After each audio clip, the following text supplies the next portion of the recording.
Você já tentou aquela rotina matinal completa. Acordar às 6, beber água, alongar, escrever no diário, meditar, planejar o dia. Durou 4 dias. E depois do 4º dia você voltou para o que sempre fez, que é apertar a soneca umas 3 vezes e sair correndo. E a conclusão que ficou foi que rotina matinal é coisa para outro tipo de pessoa. E se o que decide o seu dia não for nada disso que você tentou fazer, você vai sair daqui com uma coisa só para mudar amanhã de manhã, que leva 0 minuto a mais do que a sua manhã já leva hoje, e que é de longe a que mais muda o resto do dia. Sem acordar mais cedo, sem lista de 7 passos, sem diário. Esse é um bom vídeo para deixar salvo e conferir amanhã cedo, porque é curto e é prático. Salva aí, deixa o like que ajuda demais o canal e se inscreve. Bora! A crença que a gente tem sobre manhã é a de que manhã boa é manhã cedo e cheia. Quanto mais cedo você acorda e quanto mais coisas você faz antes das 8, melhor a pessoa você é. Isso virou quase uma competição. E sempre tem alguém acordando meia hora antes do que o outro para provar alguma coisa. E essa crença parece certa porque as pessoas que a gente admira geralmente contam rotinas assim. Só que repara na armadilha. Elas contam a rotina que têm hoje, depois de anos, e não a que tinham quando estavam começando. Você está tentando copiar o resultado final de alguém como se fosse o ponto de partida. O furo aparece logo. Uma rotina de 7 passos é cara demais para sobreviver a um dia ruim. E você tem dia ruim toda semana. Basta uma noite mal dormida para ela cair inteira. E quando ela cair inteira, você não faz nem a parte fácil. Porque na sua cabeça, a rotina é um pacote e o pacote quebrou. Agora, deixa eu te contar uma coisa sobre a primeira decisão do seu dia, que é o botão de soneca. O primeiro despertador com soneca foi lançado pela General Electric em 1956 e chamava Snooze Alarm.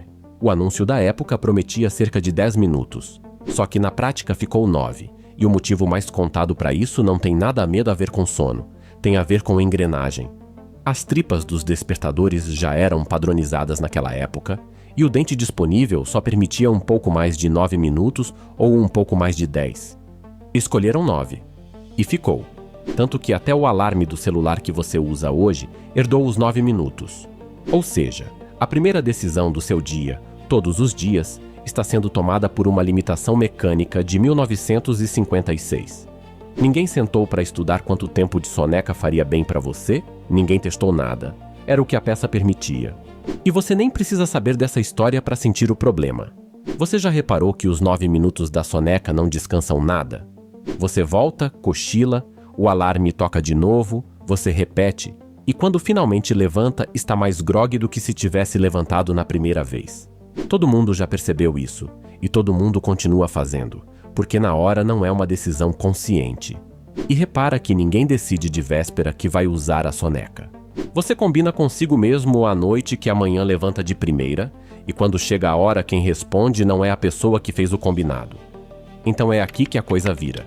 O que muda o seu dia não é o horário, não é a quantidade de passos, é qual é a primeira decisão que você toma e quem a toma.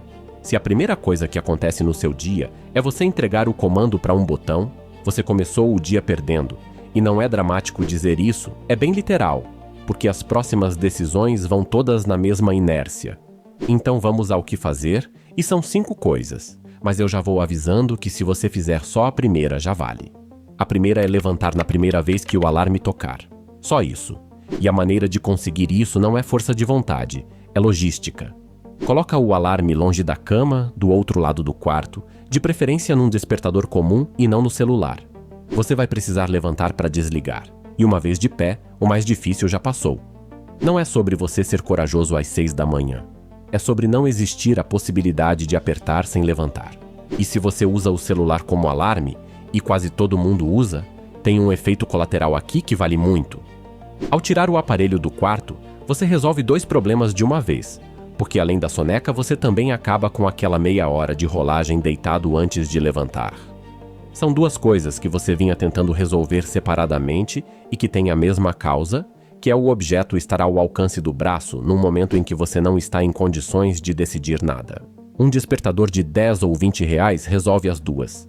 E não vale colocar o celular longe e ir buscar ele para voltar para a cama, o que a gente faz nos primeiros dias. O combinado é que uma vez de pé você segue a sequência, e é sobre ela que eu falo agora. A segunda é definir a sequência das 3 primeiras coisas na noite anterior e manter sempre as mesmas. Não é rotina de 7 passos, são 3 coisas. E podem ser banais, tipo escovar os dentes, tomar água, abrir a janela. O ponto não é o benefício de cada uma. O ponto é você não decidir nada nos primeiros minutos, porque decidir recém-acordado é ruim, e é exatamente aí que a soneca ganha. Quando existe uma sequência automática, o seu corpo executa e você acorda no meio do caminho. E tem um critério para escolher essas 3, que é que nenhuma delas pode depender de nada estar pronto. Se a sua primeira coisa é tomar um café específico e acabou o pó, a sequência quebrou logo no começo e você fica meio perdido. Escolhe coisas que existem em qualquer circunstância, em qualquer casa, inclusive quando você está viajando ou dormiu na casa de alguém. Sequência que sobrevive a imprevisto é sequência que dura anos. A terceira é colocar uma coisa física logo no começo, e eu não estou falando de exercício.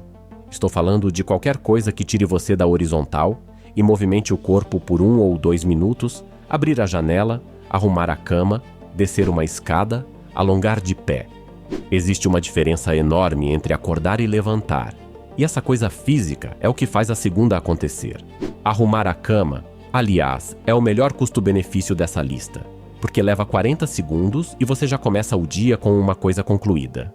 E tem um bônus nela que só aparece à noite, que é você encontrar a cama arrumada na hora de dormir, o que faz o fim do dia parecer um pouco menos bagunçado do que ele foi.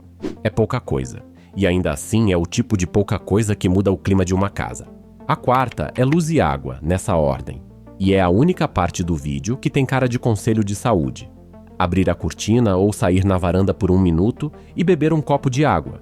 Isso não é milagre e não vai transformar a sua vida, mas custa quase nada e é a diferença entre acordar em 20 minutos e acordar em 1 hora. Se você tiver que escolher entre isso e meditar, faz isso. E a luz precisa ser de fora, não a do teto. Então vale abrir a janela ou botar a cara na porta mesmo em dia nublado, porque nublado lá fora ainda é muito mais forte do que qualquer lâmpada de dentro de casa. E a quinta é não tomar nenhuma decisão difícil nos primeiros 30 minutos. Isso significa não abrir mensagem de trabalho, não olhar notícia, não resolver conflito, não responder nada importante. O motivo é prático. O que você encontra nesses primeiros minutos define o seu humor pelas próximas horas, e você não tem controle nenhum sobre o que vai encontrar. Adiar isso em meia hora é de graça e muda bastante. E olha que curioso, quase ninguém defende essa meia hora, mas todo mundo já viveu o estrago de não ter defendido. Você abre uma mensagem às 7h10, é uma cobrança ou uma notícia chata, e ela contamina o café, o trajeto e a primeira reunião. Se você tivesse aberto às 8, teria resolvido exatamente do mesmo jeito, no mesmo tempo, só que sem ter estragado as 2 horas anteriores. A informação não ia mudar. O que mudaria era o pedaço da sua vida que ela ocupou. E vale a mesma coisa para as boas notícias, mesmo que pareça estranho. Começar o dia respondendo a estímulo, seja qual for, coloca você no modo de reagir. E o modo de reagir é difícil de desligar depois. Meia hora começando no seu ritmo é o que garante que o dia seja seu antes de ser dos outros. Agora a ressalva, porque eu prometi que não ia te mandar acordar cedo e não vou. Nada disso depende de horário. Se você acorda às 10 porque trabalha à noite, tudo o que eu falei vale igual, começando às 10. A hora não importa. O que importa é o que acontece nos primeiros 15 minutos depois que você abre o olho. Existe uma indústria inteira em cima do acordar às 5 e ela ignora que boa parte das pessoas simplesmente não pode. E se você é do tipo que dorme tarde e acorda cansado sempre, é honesto dizer que nenhuma dessas 5 coisas resolve. Nesse caso, o problema não está de manhã, está na noite anterior. E mexer na manhã sem mexer na noite é remédio na parte errada. E tem um jeito de saber em qual dos 2 casos você está, que é olhar como você se sente por volta das 10 ou 11 da manhã, e não na hora de acordar. Todo mundo acorda mal, isso é normal e não diz nada. Agora, se por volta das 10 você já está bem, funcionando, disposto, então o seu problema era só de arranque e essas 5 coisas resolvem. Se às 11 da manhã você ainda está arrastado, e isso se repete quase todo dia, aí não é arranque, é sono insuficiente ou de má qualidade. E nenhuma rotina matinal conserta isso. Vale mexer na hora de dormir antes de mexer em qualquer outra coisa. E tem uma coisa que costuma acontecer na primeira semana que vale te avisar para você não desistir.